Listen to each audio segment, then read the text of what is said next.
Hi, my name's Phil. I like talking about politics. In this video, I'd like to take my weekly look at how the Brexit media are spinning things with the report over a statement from President Macron of France, which it is claimed is taking a swipe at Brexit Britain. And of the various Brexit stories being spun this week, and there's always a few, this is the one I couldn't resist because it concerns space engineering. The spin in this case from a media outlet that championed the idea of Brexit taking back control, having the nerve to report on a case that highlights just how control has been taken from us and given to others. But first, if you'd like to be notified of daily news and politics, please subscribe to the channel and click the bell notification icon. So we're back with the old favourite, the Daily Express today, which is often the focus of these videos, not because I particularly pick on it, but because it's a very robustly hard Brexit paper. There's only so many of those. And also really goes to town on Brexit reporting. Like some other media outlets might have a Brexit story or two a week. The Express has several a day sometimes. In fact, in its frenzy, it produced 2 articles on the same story this week. It's like my evil twin, really. But this particular story related to President Macron making a speech which covered European Space Agency programmes. And of course, we're still a member of the European Space Agency. And Macron was reported to be explaining that space had become a field for conflict. You know, with our reliance on satellite technology, we need a certain amount of control over space, basically. Okay, nothing that the Express has an issue with there. And no Brexit links so far. What the Express took umbrage at was Macron listing some ESA programmes which he said the audience should be proud of. And according to the Express, I've no reason to doubt this, it included programmes which the UK is no longer part of, such as Galileo and Copernicus. Now, as a little aside, I am surprised the Express had the nerve to bring Galileo up, because let us remember that we pulled out of the programme as part of Brexit. Didn't really have to. The EU didn't kick us out as such. We left. Now, I'll come back to that in a bit, but Dominic Cummings, if you remember, famously said that the UK was going to develop its own satellite programme. Granted, it was Theresa May before that, but Dominic Cummings took it on. He said, oh, no, we're going to do alone what the EU were doing together. And there would be no extra benefit to us. That's the thing as well with this. There wasn't going to be any extra benefit. These are basically navigation satellites. It's no difference to the public or the military indeed, but really this is for the public. If we have our own satellites or if we pool resources with the EU to have a shared programme, it just means twice as many satellites in orbit occupying limited space. It was doing things on our own for the sake of doing them on our own, really. More expense for no benefit. But it got better. Because, like I say, although this plan was actually technically conceived when Theresa May was Prime Minister and therefore Dominic Cummings nowhere near government, it was Boris Johnson who ran with it, and he gave Dominic Cummings a load of public money to buy or stake in a company to make these satellites. He gave this money to an American company that had actually gone bankrupt in Europe. And you think, hang on a minute, is that wise? Yeah, I know what I'm doing, said Cummings. All right then. Then it transpired that this company didn't actually make the sorts of satellites needed for navigation. Clearly Cummings thought, well, you know, satellites are satellites, aren't they? Just whiz around the Earth. Now, as an astrophysicist who has spoken with a lot of space engineers in my time, I can tell you this is not the case at all. So this company that went bankrupt, making the satellites that it knew how to make, was suddenly going to do a good job of making completely different satellites for us. I was not convinced.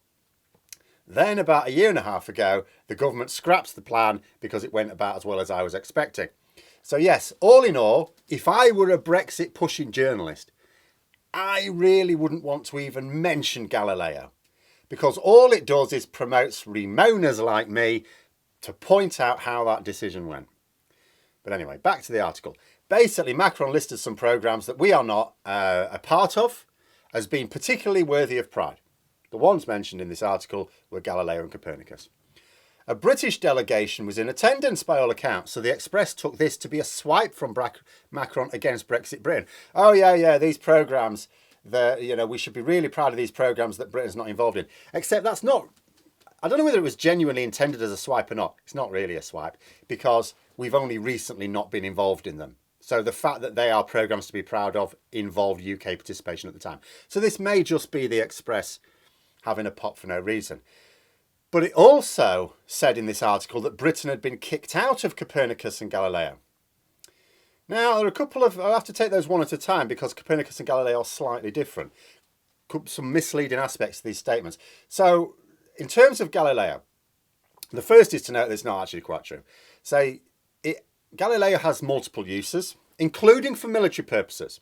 Now, the UK was to be excluded from developing the sensitive military portion of the programme, because that's for the EU members.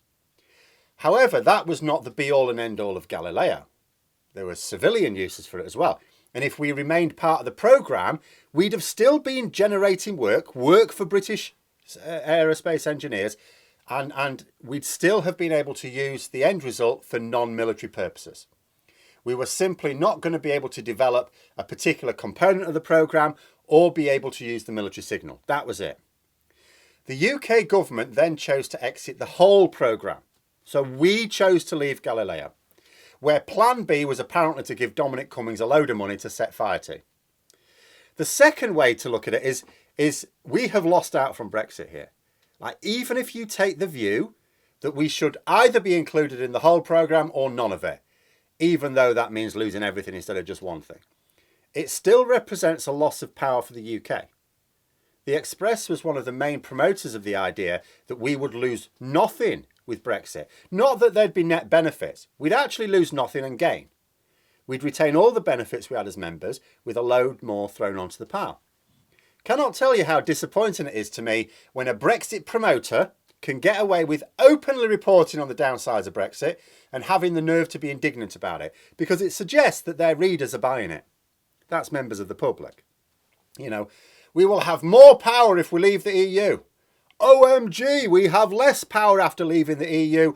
This is just what we've been talking about all along. This is disgraceful behaviour from the EU, and it's good job we left. No, you shouldn't be able to make those statements.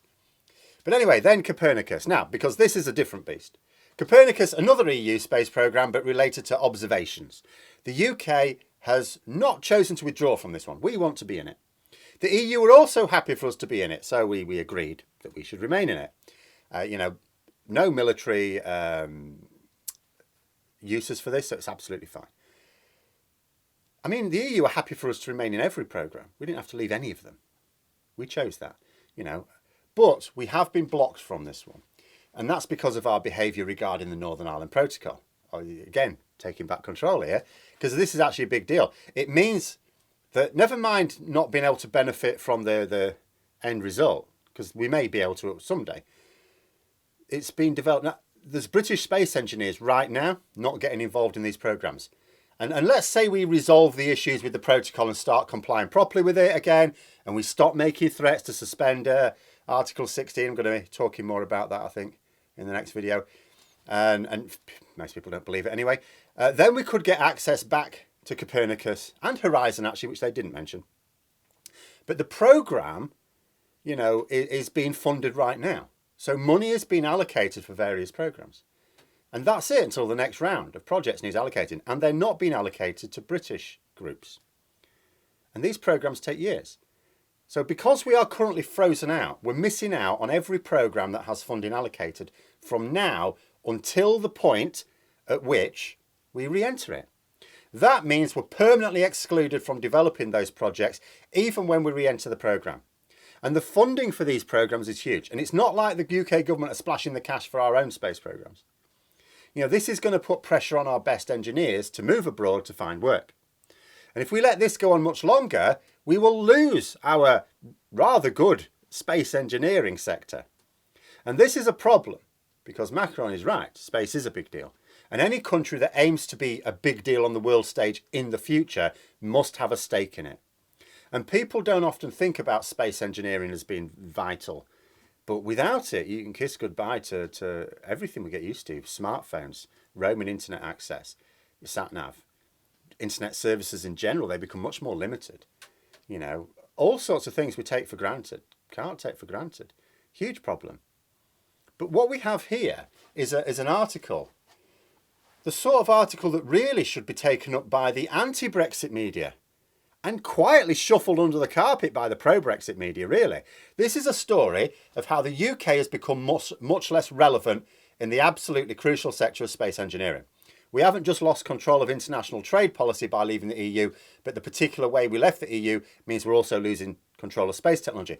And it really makes no difference if you want to read the Express and go, oh, it's outrageous that the EU kicks us out of this programme. It makes no difference whether you thought it was justified or not. I don't need to argue that point. The point I will argue is we were kicked out. The EU had the power to kick us out. What happened to taking back control then? That doesn't sound like taking back control. I'd be embarrassed to talk about this as a Brexit supporter.